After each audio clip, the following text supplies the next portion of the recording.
Put down that ducky, Todd. It's time for Dice Squad, the only show that doesn't require coffee, only Flip Flash. My name is Adam Campbell, also known as Marshall Dice.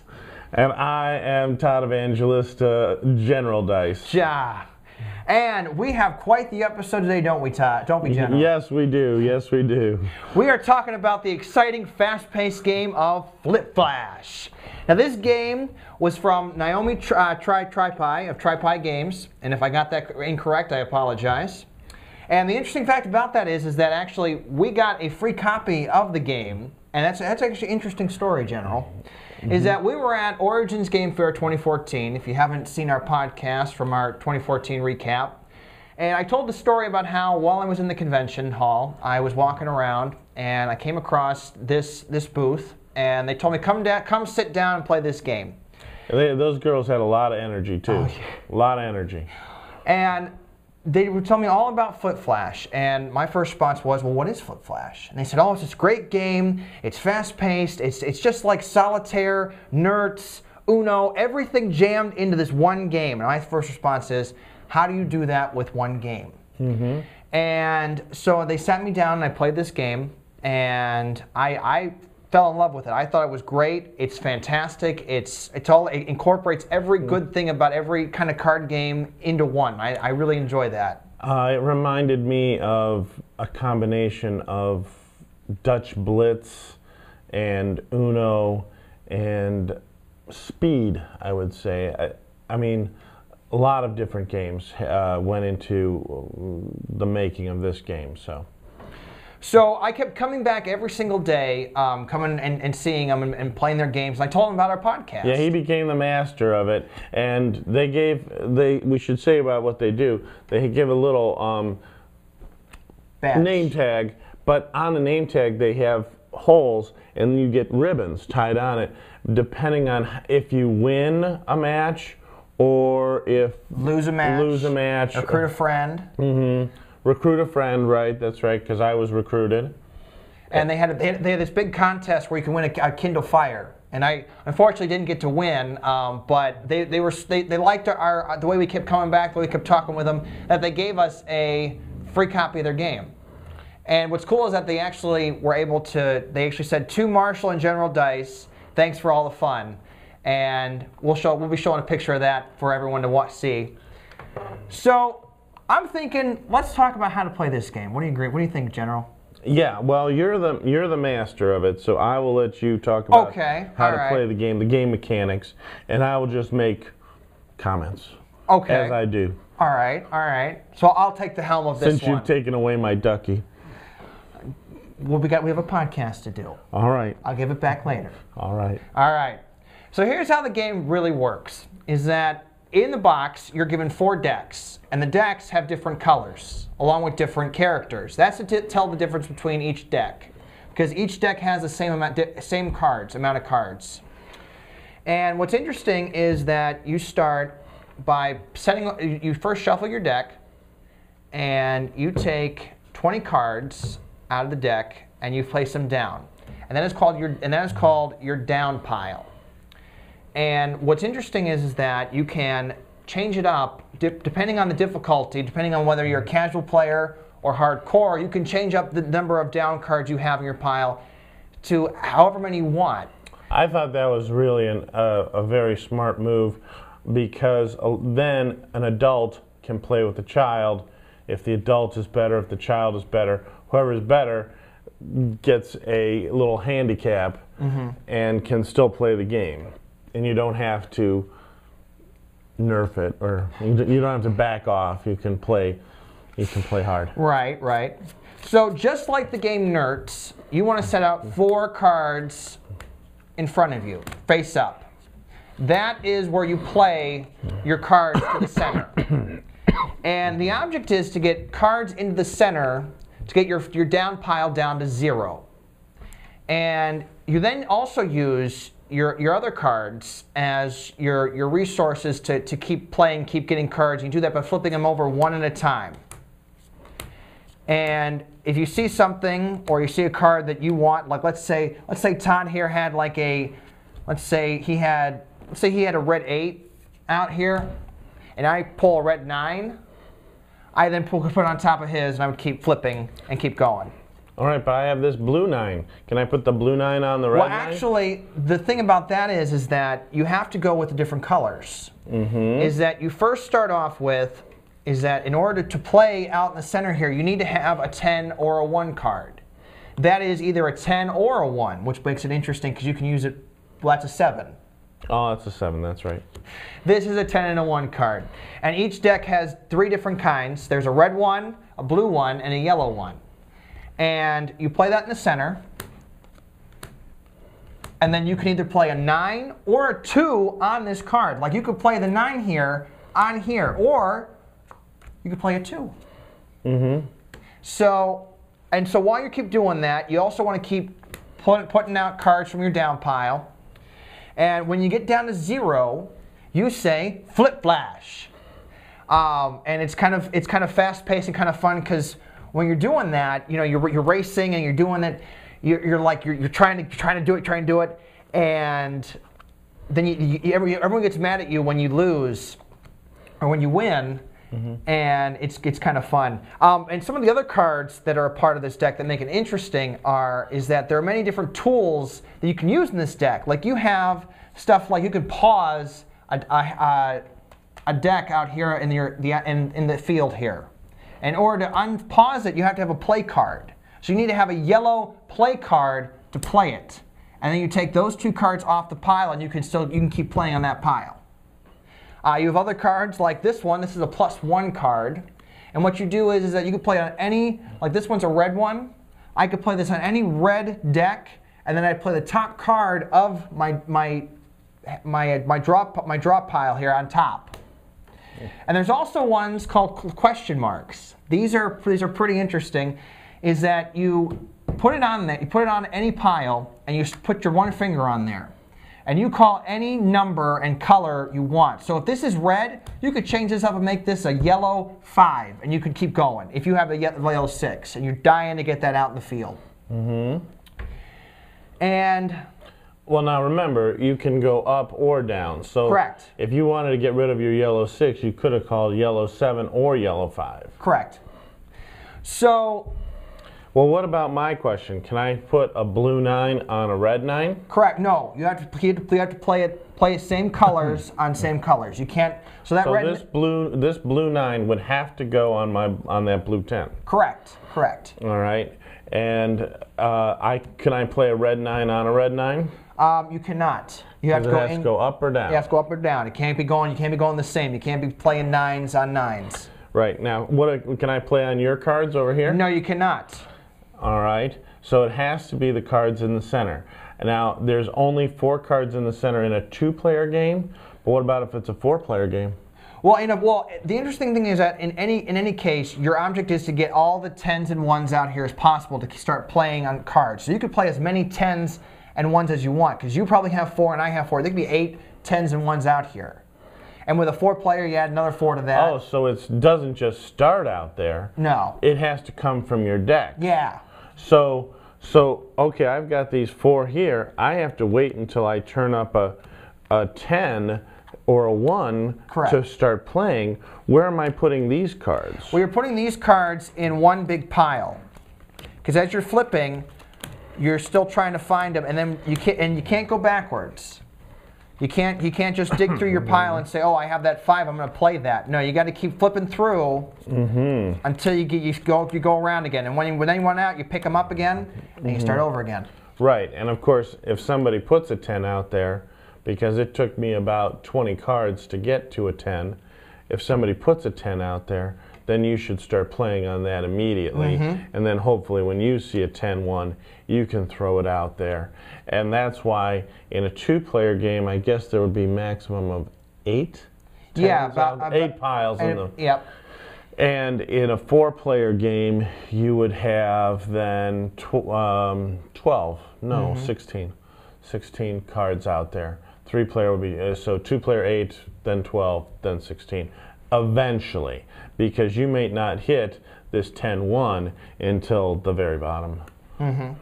Now, how do I get these cards out? Well, you get those cards out by, as I said before, you're playing them as you go. So if I have a 9 and I see, oh look, There's a 10 and a 1 out here. Wait a minute, I thought I was playing from this deck in my hand. Well, you're playing not only with this deck, you're also playing with your down pile and the cards you put out here in front of you. So you have multiple options to get more cards out there. So when can I turn this over? You turn that over when you play you play the one on top of it.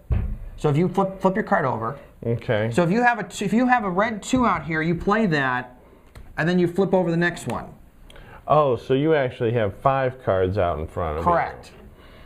And if you what if I play one of these cards? Do I fill it in? Oh yeah. Okay, so I'm filling in from this one, and I'm also playing from this one. Correct. So if I don't, and it's fast and furious, people, because you have now 6 cards to look at to see if they match any of perhaps 8 in the center. And if you get the special cards and pause a pile, then people are going to be flipping until they get that play. And these will stay the same color. Unless you have a question mark card, then you can change it up to whatever color and card you want it to be. Because I would like more blue piles out there, since I have many more blues in my down pile. I'll tell you, one of my famous stories about this game was that while I was at Origins, it was in the morning, and I sat down and I wanted to play a quick game of Flip Flash before I went to go see the other dealers and stuff like that. And I sat down, and as I'm playing, and I'm going really, really fast, and I'm really getting really, really good at this, and I'm like a machine, and all of a sudden I get down to the last one, and I go, speed, nerds, flip flash, and I'm like, ah! Yep. It was. Yep. It was pretty funny. Your mind goes every which way in this game. And that's why, because I had given them the cool slogan of why need coffee when you can just have Flip Flash, because after the morning, I was so energized after playing Flip Flash. I was like, oh man, let's go see what else the convention has to offer and everything, and it was great. And I would also say that you do not want to sleeve your cards for this game. Just go ahead and use them straight out of the box. Why would you say that? Well, because sleeving them, it's going to make them hard to manipulate, and they'll stick together, whereas as they are. And then just let them get a used look to them. You want to see your cards that got slapped and got thrown down and got, I almost got this one down and had to pick it back up and things like that. Because if the other person hits it down before you do, then they get that spot, and you got to take yours back and put it back on the pile. So you would say you want to show your war scars of this game. Yeah, exactly. And you want to you're going to have cards when you play. You're going to have cards everywhere, anyways. There's going to be a whole smush in the middle. Plus, you're going to have all this. Now, what about the scoring? How do I know if I won or not? Well, that's a very good question. Is that after, let's say I beat you. I got Flip Flash before you did. Right. So what you would do is that you would collect all the cards in the center, and then you would sort them out. You'd sort them out, and because of the different colors and different symbols, you'd be able to tell the difference between all 4 decks. Right. So because I got all my down pile cards out on the field. I start off with 0. You, however, though, have quite the number of down pile cards. Is that in a traditional game of Flip Flash, you would then count those cards, and then you would multiply it times 2. And you would need to get at least that many cards to go positive. Let's say you only got 10 cards and you have 20. You had 10 in your down pile and you double that. That's 20. Right. And you only got 10 cards out on the field. You'd be negative 10 points to start off with. Where I got 15 out or I got 20 out, I got 20 points to start off with positive. Right. And as with the decks, you can change the difficulty with the down pile. The same thing goes with scoring. You can go times 3, times 4, and times 5 if you're really hardcore. Yes. So if you're the master and I'm the novice, you would go at times 5 and I would go at times 2. Exactly. And then the game would even up. and assuming that you did, if I were able to beat you, getting out, which would be pretty miraculous, but if I were, then you would ×5 yours, and so I would have a chance to. I would have a chance. Correct, and that's the wonderful thing about this game is the fact that anyone of any level and skill can play this, and you can adjust the rules so that everyone has an equal opportunity to play this game. If you're not the fastest, that's okay. If you're really fast, you're really a big, like my mom's a big solitaire player, she would go ×5 because I know that she would beat me just like that. So yeah, that's the wonderful thing about this game is that there's no set rules that you have to follow. You can make the rules as difficult or as simple as you want. Right. So now let's talk a little bit about the people who made the game. Very nice. Naomi is the one who designed the game. She formed her own company. She's marketing this. The people who run the company are very nice. They bring a lot of energy to their booth when they go. So I would suggest if you're having a convention, go ahead and just give them free space, and they'll be running their game the entire time. And they'll bring a lot of energy and they'll be loving it. Yeah, yeah. And also, you know, if you need anything, they really come through. They gave us the free copy, of course, but they've also autographed. But also, when we had questions, they were right there on Facebook to answer them. And that's why we really wanted to do the review right away. And let's talk about our review then. We had on our way home from Origins, you and I had quite the conversation about this game. Right. Because I had said that I really enjoyed this game because growing up, my mom was a big card player, and I would play Nerds with her all the time. I'd play with my aunt. I'd play with my whole family. We were very big into Nerds and stuff like that. So this was like second nature to me playing this game, and I really enjoyed it because I really got fast with it, and I was like, this is something I can do, and I was winning. Yeah. So, yeah. But you had quite the. Well, I would classify this. Yes, it's a card game, but it's also a dexterity game, and it plays very, very fast. So even with the handicap, if you're not going to be, if you don't like dexterity games, probably not for you. I tend to avoid dexterity games, so it's probably not my cup of tea, but I saw right away that if you have kids in a classroom, if you have a youth group, if you have any kind of family style stuff, so you're having family game night, this would be perfect for that. But for me, I found it. I like to have a game with, say, pleasant concentration and quiet, and you know. I was the amount of craziness and chaos was not for me. I think you're just mad because I finally beat you. Yeah, you did beat me at this one, and I think by 100 points. It wasn't even close. But I played on the same level as you. I played at the 5 times. But even if I had played 2 times, I wouldn't even been close. Because didn't you?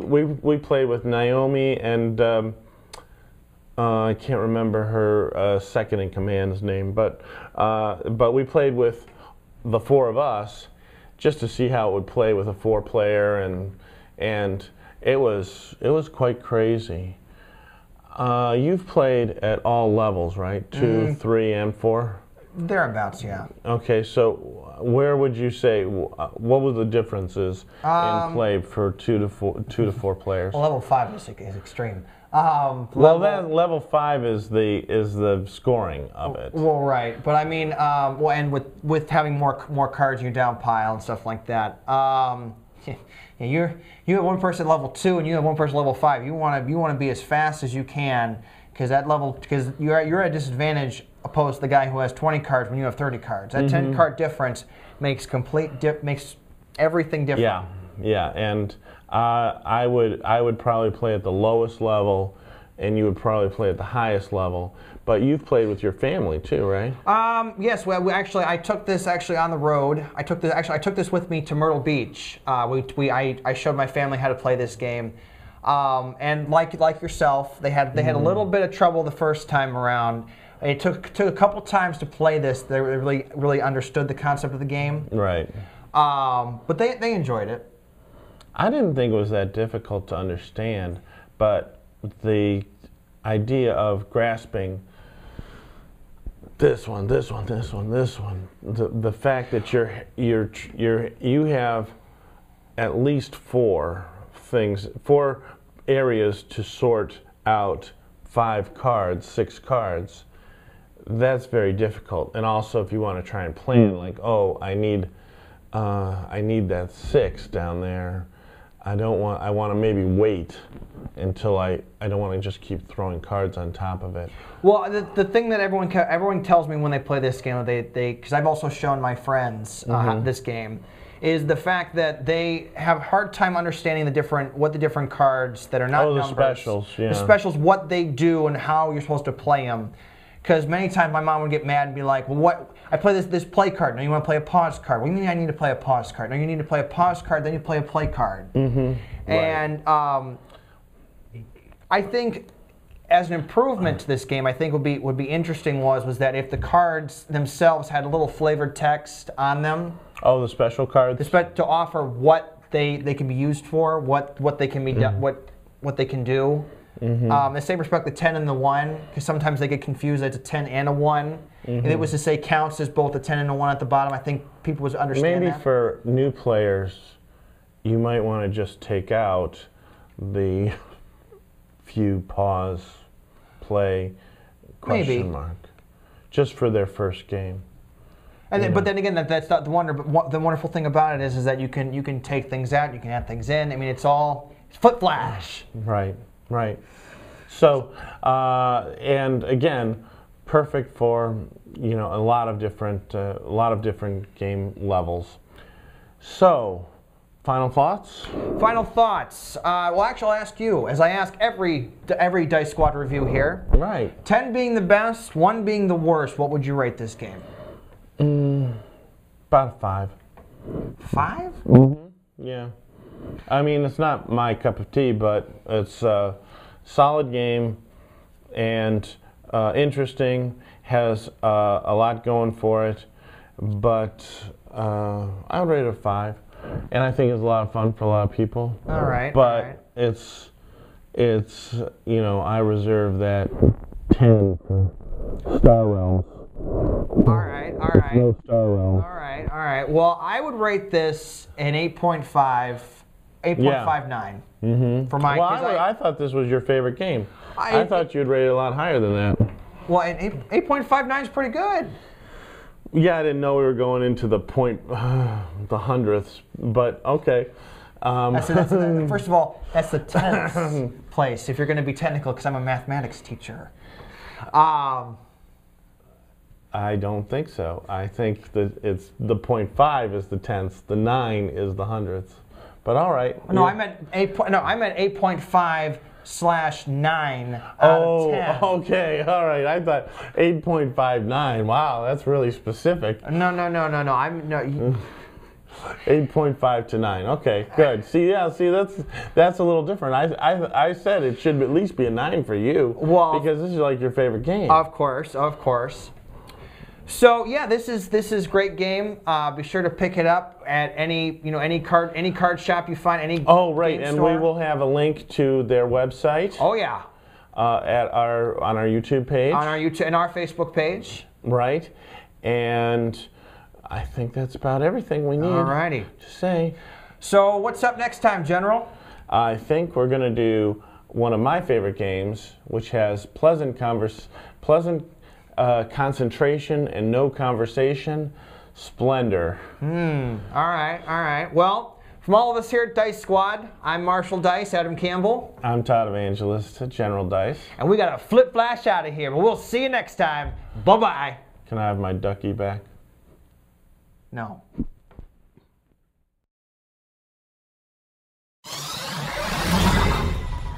Hey guys, what's going on? This is Marshall Dice. And General Dice. And you know, we here at Dice Squad love board games. But where else can we talk to people about board games? Conventions. Conventions? That's right. Well, guess what? And we love conventions. That's right. In fact, we're going to be at a convention. We're going to be at the Groundhog Day Gaming Retreat. That's going on from January 30th through February 1st of 2015. At the Clarion Inn in Hudson, Ohio. Oh man, it's going to be what's going to be one hell of a show, I'll tell you what. It's going to be very cool because we're going to try and film one of our podcasts right at the convention. Hopefully we'll have some interaction with the people there, maybe bring them onto the show. We don't know what we're going to do. It's going to be crazy. Oh, yeah, tell me about it. So, and also be sure to get your tickets. They're $5 each. We'll have a link in our description of how you $5? That's insane. Oh, it's so cheap.